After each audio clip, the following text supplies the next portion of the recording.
नमस्कार दोस्तों, उम्मीद है कि आपको ये ज्ञान समझ में आ रहा होगा और जो परमात्मा के सच्चे हंस हैं, विवेकी हंस हैं, उनसे तो पूछने की ज़रूरत भी नहीं है मुझे कि आपको कुछ समझ आ रहा है कि नहीं आ रहा है। वो तो एक ही बार में समझ चुके हैं।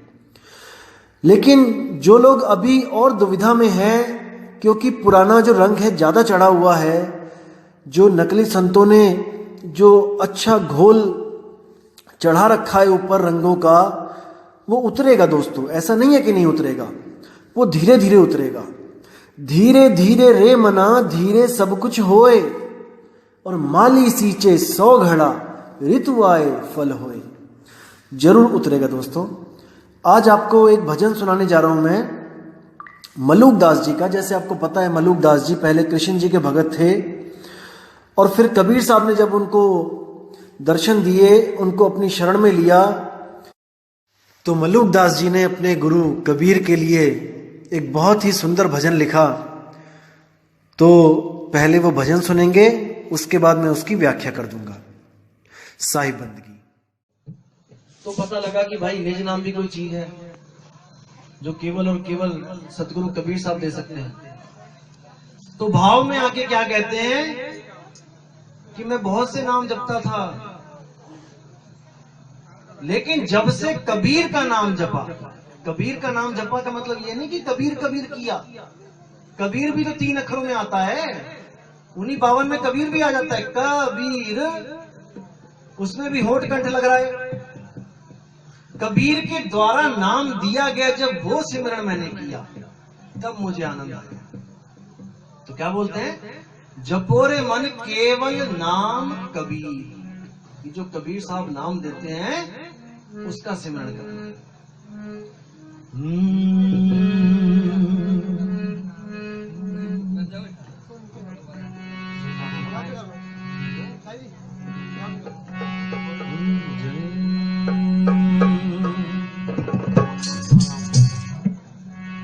जपोरे मन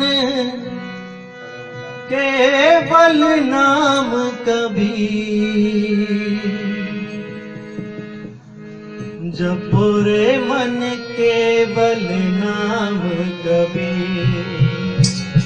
जपोरे मन केवल नाम कबीर, जपोरे मन केवल नाम कबीर, जपोरे मन केवल नाम कबीर, जपोरे मन केवल नाम कबीर, जपोरे मन साहिब नाम कबीर, जपोरे मन साहिब नाम कबीर, जपोरे मन केवल नाम कबीर, जपोरे मन केवल नाम कबीर।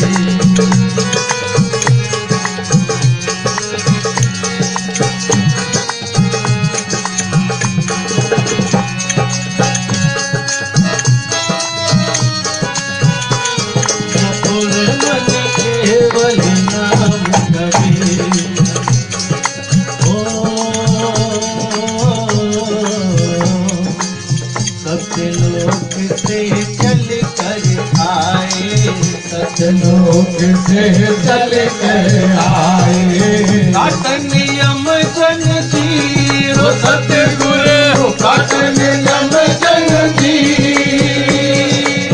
सब हंसों की अरे जी सतगुरु हो, सब हंसों की अरे जी सतगुरु, देव लगाओ जी।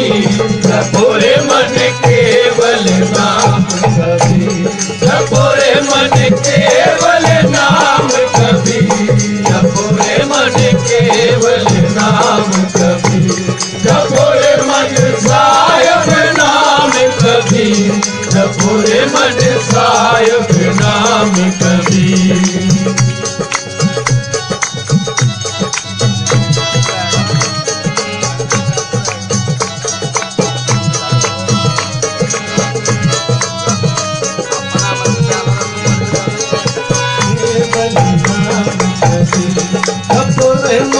केवल नाम कबीर, जपो रे मन केवल नाम कबीर।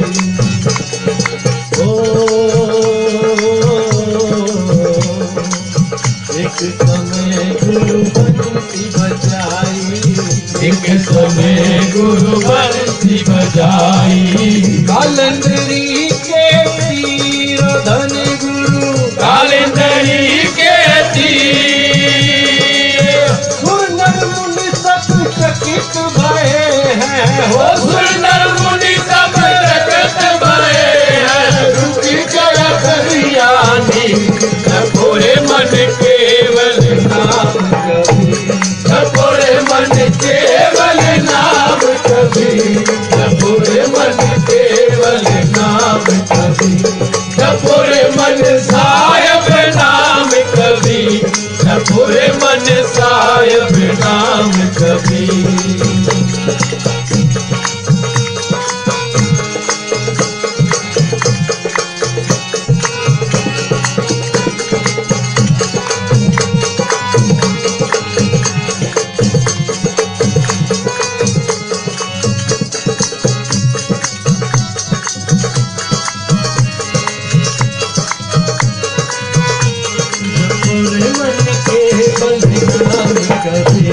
जपो रे मन केवल नाम कबीर, जपो रे मन केवल नाम कबीर।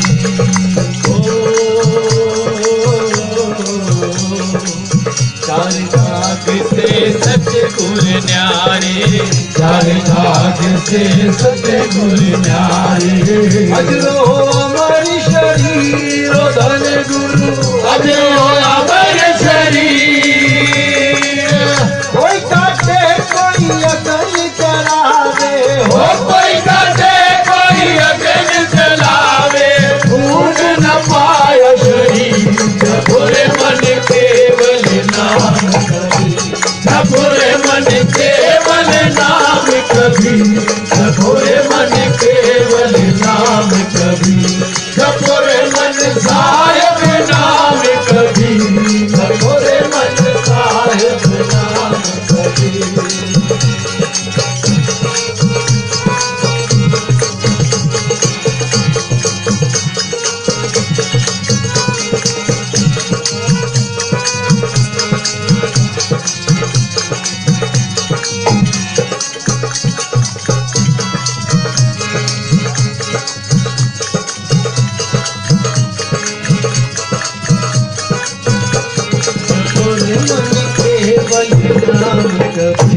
जपो रे मन केवल नाम कबीर, जपो रे मन केवल नाम कबीर।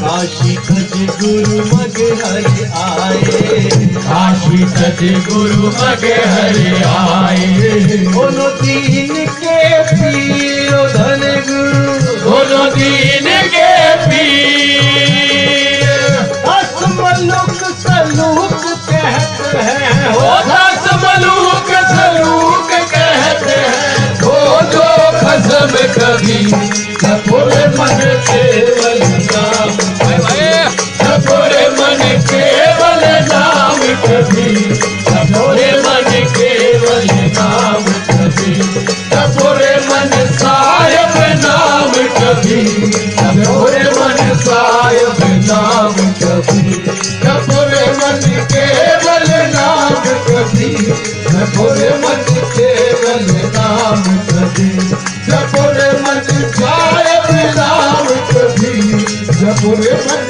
साहिब नाम कभी, जपो रे मन साहिब नाम कभी, जपो रे मन साहिब नाम कभी, जपो रे मन साहिब नाम कबीर।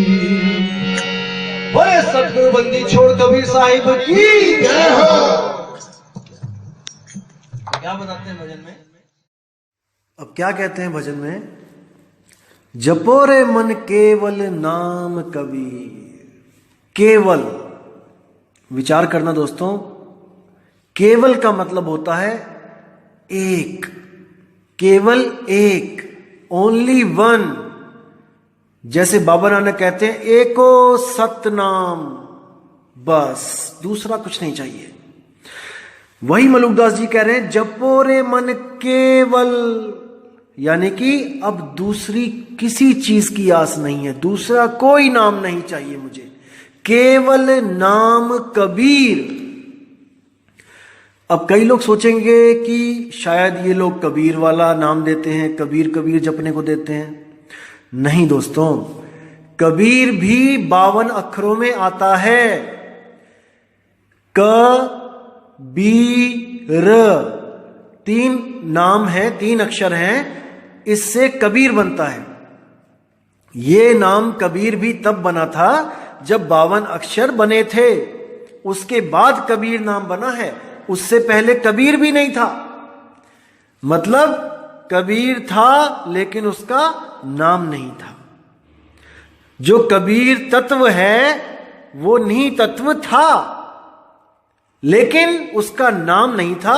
वो तब रखा गया जब वो इस दुनिया में आया, हमें समझाने के लिए।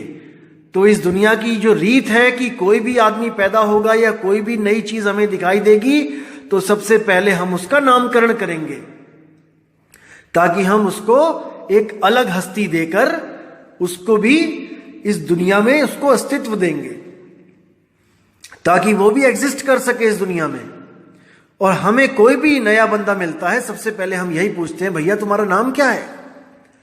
तो कबीर साहब जब यहां पे आए तो उनको भी पता था कि उनसे उनका नाम पूछा जाएगा, तो उन्होंने अपना नाम रखा कबीर। लेकिन वो ये कह के नहीं गए कि मेरा नाम जपना है आप लोग ने, बिल्कुल नहीं। साहिब कहते हैं मुख से कहे कबीर कबीर, तो ना कटे काल की पीर। नाम हमारा सब जग लेता, भेद हमारा कोई न कहता। मेरा भेद पावेगा सोई, और जिसका सतगुरु पूरा होई। जो उस कबीर का भेद बता दे वही गुरु पूर्ण है, वरना सब 52 अक्षर के पुजारी हैं। अब क्या कहते हैं? सतलोक से चलकर आए, काटन यम जंजीर। सब हंसों की अर्जी सतगुरु, खेव लगाओ तीर। जपो रे मन केवल नाम कबीर। कहते हैं सत्यलोक से चलकर आए, यानी कि अपने निज स्वरूप को छोड़कर वो हमें समझाने के लिए आए। उस सत्य स्वरूप से इस देह स्वरूप में आए, वो हमारी खातिर। सत्यलोक से चलकर आए, काटन यम जंजीर। इस मन और माया की कैद से इस जीवात्मा को छुड़ाने के लिए आए। सब हंसों की अर्जी सतगुरु, और खेव लगाओ तीर। उस मेरी किश्ती को खेव के पार कर दो सतगुरु। सब हंसों की अर्जी, सब हंस अर्जी कर रहे हैं। हंस का मतलब यह नहीं कि कोई कहे बगुले जैसा हंस। हंस का मतलब वो शुद्ध आत्माएं जो गलती से इस लोक में आके फंस गई, अपने स्वरूप को भूल गई और इस 3 लोक में आकर मन माया के साथ लिप्त हो गई। अब जो विवेकी हंस है वो अरदास कर रहे हैं कि हे मेरे गुरु, मुझे दोबारा मेरा वही रूप दिलवा दो, मेरे रूप का भेद बता दो, ताकि मैं दोबारा उस सत्य स्वरूप में स्थित हो जाऊं, जन्म मरण से बच जाऊं। तो आगे क्या कहते हैं? एक समय गुरु बंसी बजाई, कालिंद्री के तीर। सुर नर मुनि सब थकित भये, और रुक गया दरिया नीर। मतलब ये जो बात है ये भेद की बात है। इसका मतलब ये नहीं कि उन्होंने कोई बांसुरी बजाई थी कालिंद्री यमुना के किनारे और बांसुरी की आवाज सुनकर सुरनर मुनि सब थक गए। बिल्कुल गलत।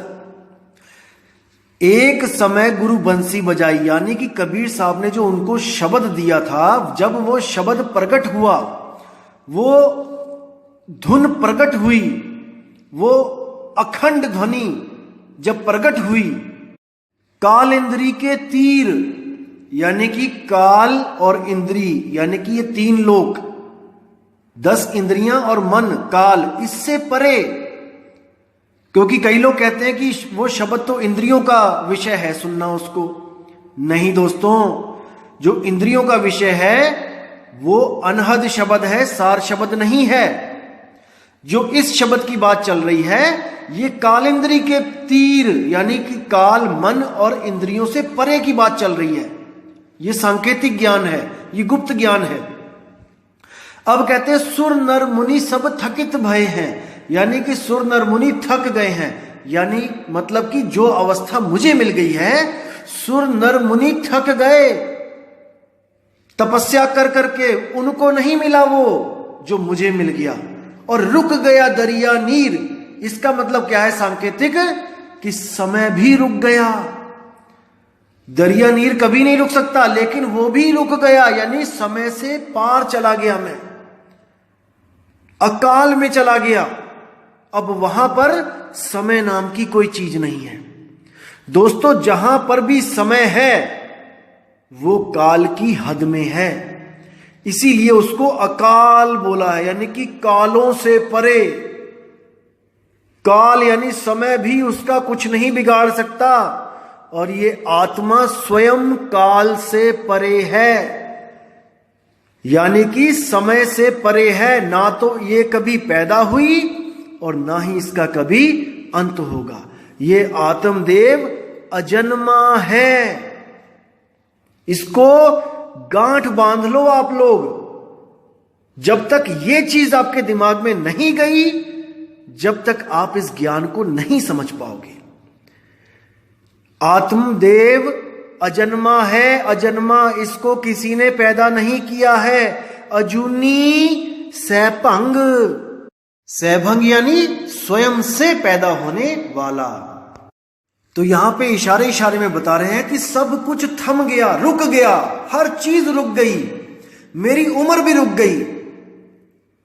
यानी कि मैं उस अवस्था को प्राप्त हो गया कि अब मेरी उम्र इतनी हो गई जिसका कोई अंत ही नहीं है। तो आगे क्या बोलते हैं, काशी तज गुरु मगहर आए दोनों दीन के पीर, और कोई गाड़े कोई अग्नि जरावे ढूंढ न पाया शरीर।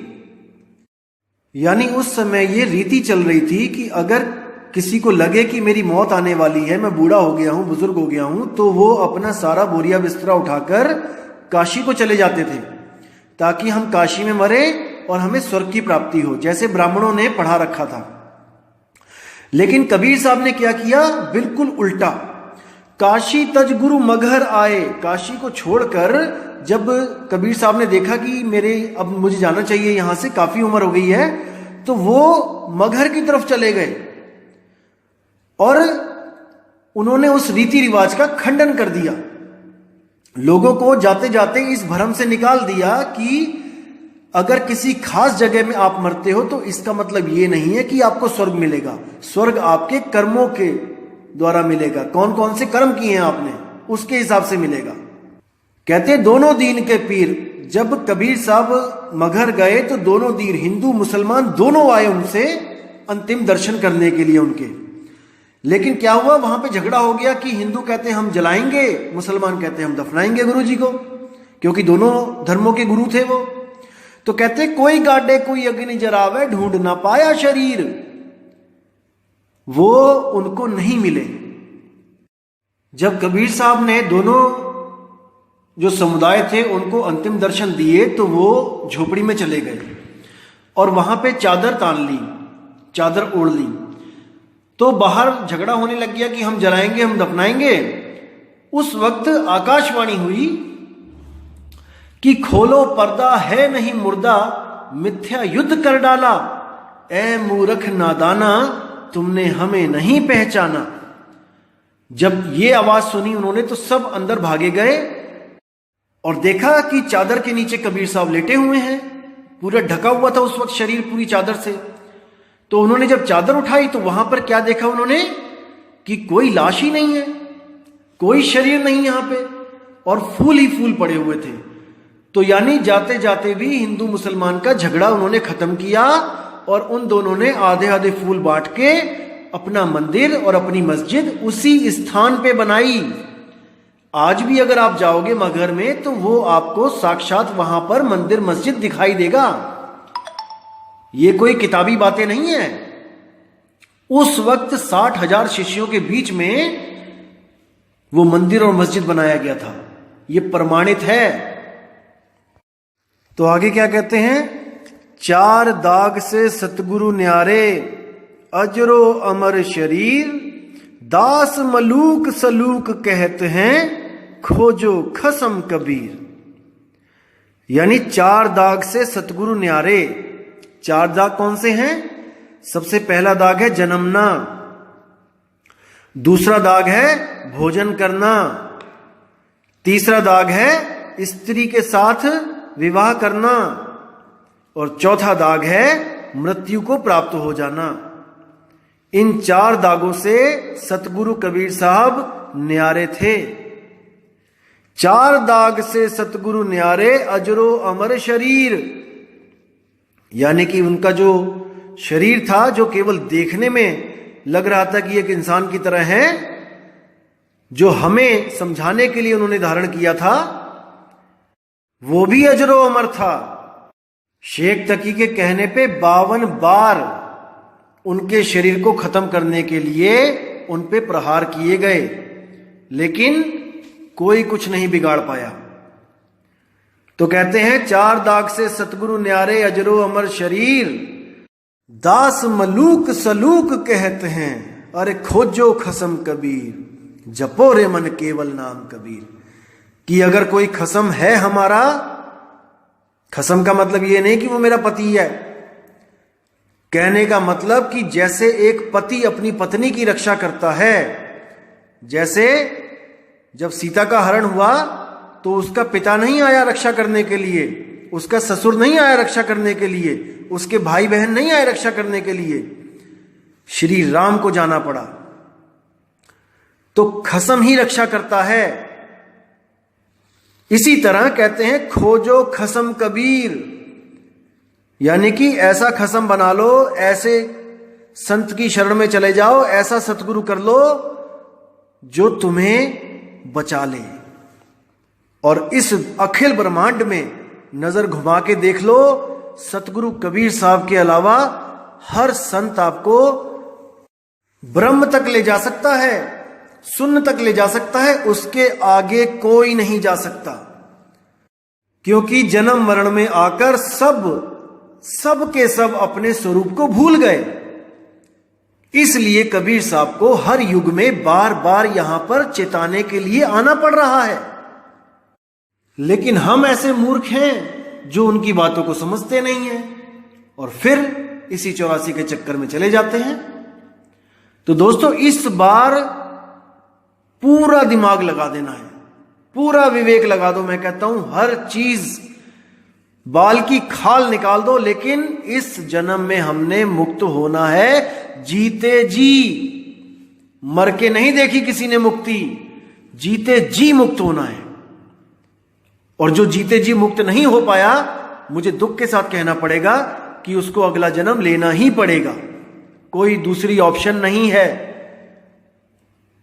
ये पंथ कबीर साहब का जो है, इसमें जीते जी मुक्ति दिलवाई जाती है, इसमें मरने के बाद की आस नहीं लगवाई जाती।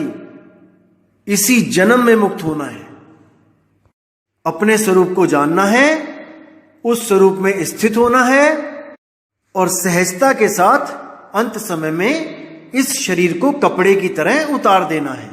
बस इतना ही करना है और कुछ नहीं, कोई जंतर नहीं, कोई मंत्र नहीं, कोई तंत्र नहीं। तो दोस्तों, उम्मीद करता हूं आपको ये भजन भी अच्छा लगा होगा और इसकी व्याख्या भी आपके समझ में आई होगी। बहुत जल्दी मिलेंगे दोस्तों अगली ऑडियो के साथ। तब तक के लिए साहिब बंदगी सतनाम, जय गुरु बंदी छोड़ वैराग साहिब, जय गुरु बंदी छोड़ मदन साहिब, जय जय गुरु बंदी छोड़ सतगुरु सत्य कबीर साहिब की सदा ही जय हो। साहिब बंदगी सतनाम।